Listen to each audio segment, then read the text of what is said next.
Hi, in front of me is REALME Narzo 10 and today I would like to show you how you can download pictures from Instagram app.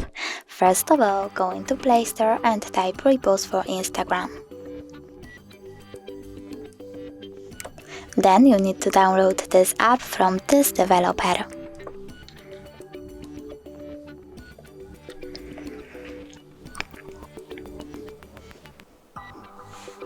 Now open it and go into your Instagram. Select the photo that you want to download, for example that one, and click at the three dots at the top right corner of it. Choose Share to, select Repost app by clicking on it, and go back to it. Now you can close your Instagram.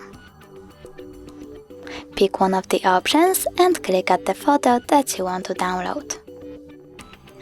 Then tap on this square icon over here to remove the label and tap the middle button.